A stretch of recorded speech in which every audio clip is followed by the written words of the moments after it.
What's up, everybody? So I'm about to try to record this video again for the fifth time. The reason why it's taking so long, because it's a long story, and I don't want to leave anything out, but really, honestly, I'm just getting tired of doing the same story over and over again. I'm ready to get on to some new videos, so here, let me give you a quick breakdown of what happened um, since the last time you seen me. So last time you seen me, you know I was back on the road with a new trainer. No, I did not like the trainer. The reason why I didn't like the trainer is, well, you know what? When I first walked up to the truck, I could tell he was looking at me crazy, and I'm saying like, this doesn't seem very welcoming. And I was like, oh man, here we go. But I was trying not to be negative, so I made sure that I got up there, talked about myself. You know what I'm saying? Asked him questions about himself. Immediately, I noticed that he didn't really want to talk to me. Like he barely had anything to say to me at all. So I was like, okay, that's fine. First thing that I had a problem with is that he didn't want me to drive the first day. Now, he had insinuated that I was going to be driving when he picked me up, so I actually made sure that I went to sleep. So I actually lost time saying goodbye to people and like just enjoying being home because I was like, I need to go to sleep so I can make sure I can be cool to drive a whole shift. But he didn't want me to. So his excuse was it's raining. Now, keep in mind I told him I had driven in the rain before, and so I was like, it's like sprinkling and it's not that big of an issue. But he was like, no, we're gonna take baby steps and stuff like that. And in my mind, I'm like, wow, 30,000 miles we have to do. We're starting off with baby steps when I just spent like a week with my previous trainer driving perfectly fine. But anyway, so we get to a rest stop. He says we're gonna stay there. He tells me we're gonna drop that load off. We have another load to pick up that's going to multiple stops the next day. So he lays down the driving plan. I'm cool with it. We chill. But the next thing I notice is that he's kind of gross. Like he has sores and scabs all over his damn body, and he's picking at them. Like it was really nasty, like bloody ass sores, and he's like picking at his arms, and he has them all on his back, and he has them on his stomach. How do you know he has them on his stomach? Because he lifted his shirt up, and he was literally picking at scabs and stuff on his stomach right in front of me, like I wasn't even there. Well, you know what I'm saying? You would think that you would save that kind of thing for yourself, but I mean, this dude actually put his hands down his pants and was scratching his nuts for so long that I made a joke like, damn, dude, what you have, crabs or something? He was like, oh, no, I have dry skin, so I'm gonna, I should be fine after I take a shower. Now, the dude stinks as well. It wasn't like, I mean, I was just really disgusted on the very first day. So, he stinks. His chair, the driving chair, stinks horribly. Like when he gets out the chair, the whole entire cab would stink, and I had to roll down the windows, and it was just horrible. The next day, we get up, I drive. I can barely stand the smell of the fucking seat. And then I noticed after I drove for an extended period of time, I got out at a rest area, and I noticed now I smell like his seat. So I'm kind of disgusted at this point. So I was like, I'm going to call and complain. But first thing I did was talk to a family member, and I was like, okay, this is the deal. I explained to them, they're like, here, don't go and start complaining. You said you're his first trainee. He may not know what he's doing, or he just may not know. So just be straight up. Y'all both are adults. Talk to him. If it seems like he is hearing it and y'all can get along well, you no need to tell anybody. If he's not and he makes it difficult, then you're going to have to take it somewhere else. So like, fine. Um, that day, what ends up happening is he all of a sudden tells me after, I believe it was after I was done driving, and when he started driving something, he was like, well, that load we don't have anymore. And I'm like, what do you mean? He was like, welcome to trucking. Now we have another load. Now this one, he sets up our driving, like he tells me, okay, this has to be here such and such time. Only reason why I'm saying such and such time is because I don't remember. It was a couple of weeks ago. So he does that. He sets it up, and he sets up our time to drive. And I'm like, okay. He said, you're gonna drive in the morning. I'm gonna drive the shift after you. And I'm like, okay. So we get up, and he's getting in the driver's seat. I'm like, I thought I was supposed to drive. And then he made some excuse. He said, oh yeah, my leg really hurts right now, and apparently he had been in an accident before and he had surgery on his leg or something. He's like, it really just takes my mind off the pain if I could do something besides just sit around. He was like, you can catch the next shift if you want to, and I'm like, cool. So I sit up front with him for a couple hours, but I'm not sitting there through his whole shift because I'm gonna have to drive a full shift after him. So I go back in the back. I get some sleep. I fall asleep on and off, look at stuff on my phone, But then I end up getting a call from somebody like after I've fallen asleep, and it's somebody that I knew that was in training, like a step ahead of me in training. It was like, hey, who's your trainer's name? Or what's your trainer's name? I told him his name. He was like, we're here right now switching loads with you. And I'm like, why are we switching loads? He was like, I don't know. And he was like, here, let me call you back. And then I get up, get shoes on and stuff, go out and start talking to the dude, and he was like, yeah, we're switching loads. For some reason they called us and said, we're taking your load, you're taking ours. And long story short, we get back in the truck. I asked my trainer, I'm like, what happened with that? And he said, welcome to trucking again. And I'm saying, like, okay, now this is getting stupid.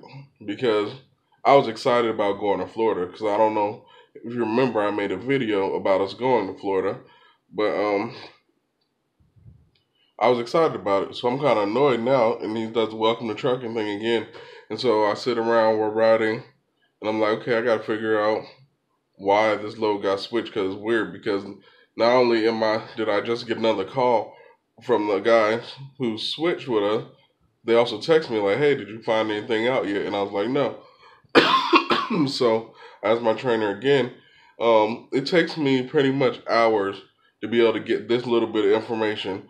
Well, somebody was freaking or flipping out because they wanted us to be here at such and such time. And I'm like, why would they want us to be there at that time? You said it wasn't until another time that we had to be there. And he was like, yeah, I know. He was like, welcome to trucking. He loved saying welcome to trucking. And I actually had to go through the Qualcomm, and I seen messages that were being sent to the Qualcomm saying, hey, people are freaking out right now. Why aren't you driving? You need to be rolling with this right now. I'm like, why was this dude just laying in bed chilling and not responding to these messages? I didn't know these messages were coming through. I don't know if he's getting calls on his phone or if his phone is off or whatever's going on. But I found out that it seemed a little more serious through the Qualcomm, reading Qualcomm messages, because he wasn't telling me anything. And so that happens. We switch loads. Once again, we get somewhere where he wants to stop for the night. We get up the next day, and then he makes up an excuse to start driving that morning too. And now I'm mad because I'm sitting here like, hold up, man. I want to get some driving in too. I was like, if you're the only one who's driving, how are we supposed to get this 30,000 miles? I was like, it's going to take like 6 months at this rate. And then he was like, yeah, I know, I'm just going to drive this shift. You drive the next one. And I'm like, cool. But now I'm sitting up front with him because, like I said, I'm kind of pissed off. And then I go back into the back. No. Yeah, I do go back into the back. Do stuff on my phone, mess around. I think I edited a video or something like that. I come back to the front and he was like, yeah, I might as well tell you right now. For some reason, they want you to come back to Springfield. And I'm like, why? It was like, I don't know. I was like, that doesn't make sense. Why would they want me to come back to Springfield? And he's like, I don't know. He was like, it's probably your medical card. And I was like, my medical card? And he was like, yeah. And he was like, did you get one? Was yours for 2 years or was it for 1 year? I answer his question. I'm like, I still don't understand why would they give me a medical card, give me my license, put me in a damn truck, and then bring me back because my medical card, the doctor just changed his mind or something? And he was like, I don't know. So now I'm worried. So I go in the back. I text somebody down there, like somebody in the office, and he calls me. He's like, yeah, I just want to bring you back for a one-on-one, like a face-to-face. And I'm saying, like, what? Why would you route somebody all the way back to Springfield for a face-to-face conversation? And I'm just sitting here like, this whole thing doesn't make any sense. And he was like, and you said you had a problem with your trainer? And I was like, yeah. I was like, I kind of changed my mind, though. I wanted to wait things out a little bit, but there was things I did want to talk to you about. Now, because, like I said, he'd been doing this whole welcome to trucking, and I never had any information on what was going on. And so he was like, well, I don't want to talk to you about it right now because he's on the truck with you. And I'm like, right. And I was like, I'll just call you when we stop or something. He's like, well, if you call me, I can guarantee I'm not going to answer the phone. I'm like, what kind of mess is that? Well, I'm just busy and stuff, and I can guarantee you I'm not going to answer. So I'll just have a face-to-face with you when you get back on Monday. And so I go back up. I start talking to the trainer again, and I'm like, that sounds a lot like a termination, don't it? I was like, because why would they bring me all the way back? Why would they go through all this mess of driving all the way back to have a face to face? And he was like, yeah. He was like, because the only thing I can think of is that they can't fire you when you're on the road. They have to bring you back to the terminal because if you get fired on the road, you can't be on the truck or some stuff like that. And so I'm sitting here thinking this. We finally stopped. Lo and behold, somehow we end up stopping right in Columbus, Ohio. Well, not in Columbus, but like 30 minutes from my house, let's just say that way. And so I'm sitting here talking to family again. And I'm like, this doesn't make any sense. I'm mad I'm with this stank trainer. I'm mad with a trainer that doesn't do anything. And now I'm sitting here like, I don't understand why I'm going all the way back to Springfield. I feel like I'm about to get fired or something. And then one of my people are like, I don't think that's what it is. Another one of my people are like, okay, that does sound like it could possibly be it. And one thing that made me make my decision on what I was gonna do was somebody laid it out to me like this. They're like, even if you decide to stay, is it a place that you want to be? Like, would you want to still be working for this company after the complaints you had? Because one thing y'all don't know is that there's things that I went through previously that I didn't agree with. Like, I was the only trainee in the class, but it seemed like they weren't teaching me some shit that I needed to know. Like, for example, with the backing thing, I was the only person there that week, so I should have had plenty of backing. I didn't know what their curriculum was, so I'm sitting here just going along with what they're teaching me. I end up going on the road with my trainer. I'm talking to somebody that is going through getting their CDL test now through text message, and they keep on telling me that they failed because of backing. And I'm sitting here like telling my trainer, my first trainer, I'm like, I can get the pre-trip down by repetition. I'll get it eventually. Not worried about that. As far as driving, I'm not worried about that. The more I do it, I'll get it. Backing, I really am worried about. But he kept on telling me on like 4 or 5 different occasions when I brought it up because me and this dude were texting back and forth while he was taking his, like, during the time he was there to take his test. And he was always having a problem with backing. And so every time I had the conversation with him, I'll have it with my trainer, like, I really need to get the backing down. And every single time, he'll be like, don't worry about it. You'll learn everything you need to know when you get back there. And because they have the cones that's set up for you to pass the test properly and blah, blah. So I'm thinking, okay, this is the way they teach you. This is the way it's going to be done. I get back there after my first trainer, and I get brought into an office like, okay, we need to know why you didn't do any backing. And I'm like, well, my trainer kept telling me that I'll learn it when I get here. He was like, yeah, that's not right. That's not right at all. And then so he brings my trainer in there and he asks the same thing. Do you know my trainer, after all this time we was cool, he sat there right in my face and said, every time I brought up backing to G, he wasn't comfortable with doing it. And I was sitting here like, what? I was so pissed off that I had nothing to say. Like, my first instinct to be like, you motherfucker. Like, I was really pissed off. And I didn't even say anything. And I regret that to this day that I didn't say anything. Because I was just looking there like, I can't believe this dude just said that. Keep in mind, after as cool as we were the whole time on the road, we didn't say shit else to each other the entire time we were there. Like, I was seeing them in passing and stuff like that. And we weren't even talking anymore. I went back to the hotel and we barely even said anything to each other. Like, all right, peace, whatever. Because it was like he knew he had fucked up. And so he wasn't really talking to me like that. So, anyway, that's the first thing that happened. So I'm sitting here like, and he also, the dude in the office also had said to me, like, why didn't you do any backing practice before you went on the road? And I was like, I didn't know I was supposed to. I'm out here doing what the trainers are telling me to do. So basically, I went through that garbage. And then the second thing I did when I went out with when I came back to do my CDL test, everybody was asking me if I drove the route. Have you drove the route? I'm like, what do you mean? They're like, they're supposed to take you out there and show you like the tricky parts of the road test and everything. And I'm like, no. And so I asked about it on Saturday. I asked about Sunday. I keep on asking about it. And they're like, yeah, we're gonna do it. For some reason, they take me out an hour before my test and have me drive it one time, and then just take me to my test. I'm saying here like I keep on feeling like I have to fight this kind of battle to get what I need to pass stuff. And everybody else was making it like it was common. Like, yeah, I went on the road with my trainer and I did all the backing. And they're like, yeah, before I went on the road, I was doing backing practice. And then people are like, yeah, well, I got taken on the route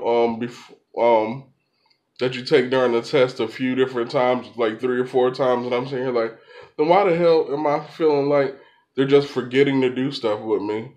But either way, I passed my test on the first try. I don't know how I did it. So thankful it happened.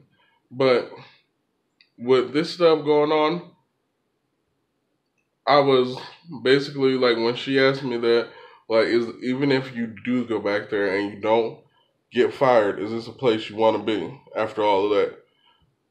And I was like, probably not. Like, I feel like every single time I do something, I don't know, it's like being set up for failure, maybe? Or, I don't know. I don't know if that's the right thing I should be using, but I just didn't feel. So, I went back to the truck. I talked to my trainer a little bit more. And then finally, I was like, you know what? I'm going to call dispatch. When I called dispatch, what sealed the deal for me is I called dispatch, and this dude was acting like a fucking asshole. Like, I called him, and I was sitting here like, yeah, I was just calling about because I was wondering if I was to make the decision to go home. He's like, what do you mean go home? He's like, why aren't you driving? And I'm like, because my trainer wanted to stop for the night. He's like, you can be driving right now. And I'm like, yeah, but my trainer wanted to stop. He was like, well, how come you didn't drive the day before? You still have 70 hours on your clock. You could have been, you didn't drive yesterday, you didn't drive the day before. And I'm like, yeah. And I'm sitting here, and the way he was talking to me, it was almost like there was a discussion of why Gary isn't driving. And the whole time my trainer is telling me he doesn't want to. So in my mind, I was like, immediately the shit started clicking. My fucking trainer is telling them that I don't want to drive. And he's telling me that he doesn't need me to drive, and then conveniently stopping after his shift saying that we do not have to keep on going, you know what I'm saying? So I'm like, this is my trainer doing this. And so I get pissed off. I'm on the phone with dispatch, and I'm like, you know what? Fine, I'm just going to leave. I'm a half hour from home. I'm not about to have you bring me all the way back to Springfield to have this face to face and fire me, and then I'm trying to figure out how I get home. And so I'm like, the way he's talking to me, the way the dude said, "Oh, I'm the guarantee I'm not going to answer the phone when you call me. He just wanted me to come there." And the way my trainer was acting, I was like, you know what, bitch. So dispatch was like, well, go ahead and sign yourself out of the Qualcomm. Make sure you send a message saying that you're leaving and that you'll be responsible for getting yourself home and everything. I'm like, yeah, see? Responsible for getting myself home. They were trying to get me to Springfield. Either way, that's what happened.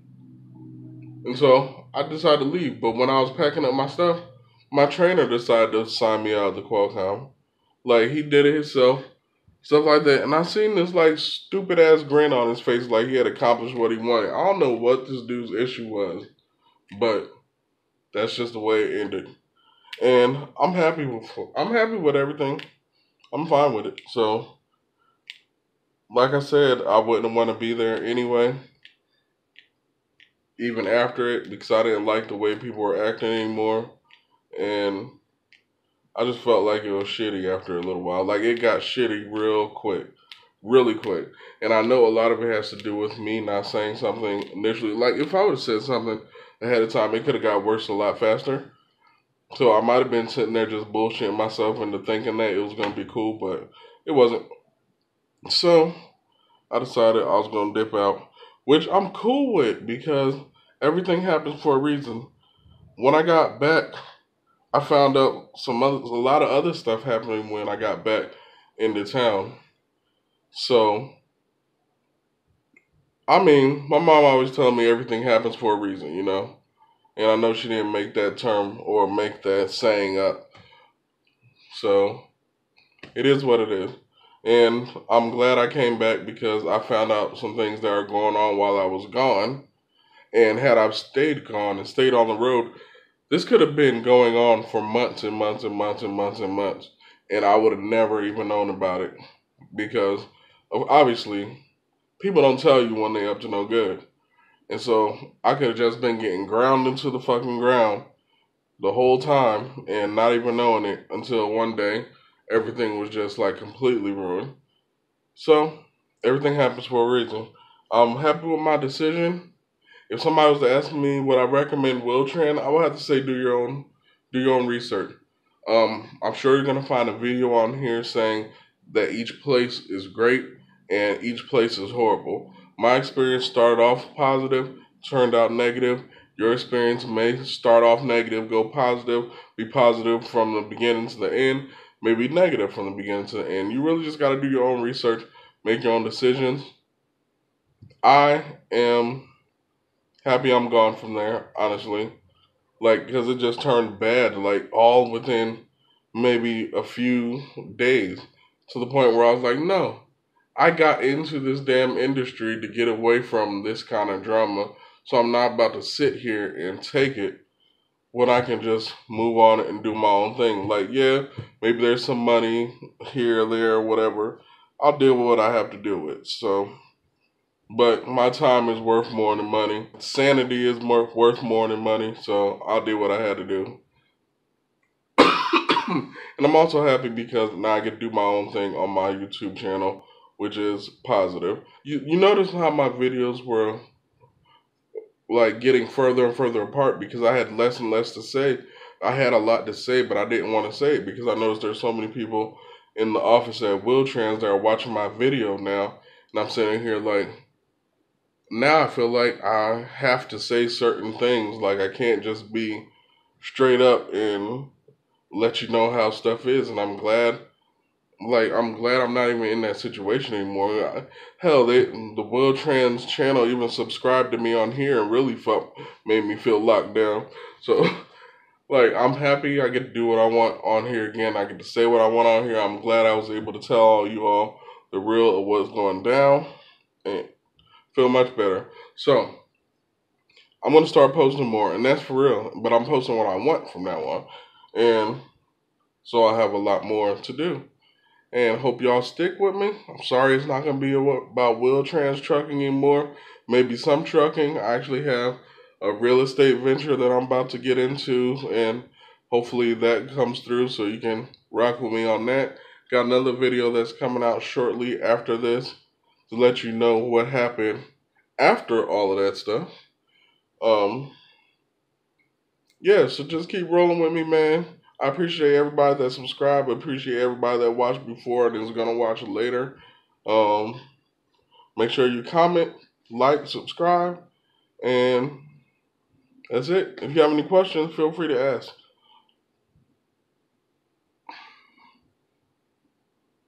Feel much better. All right, peace.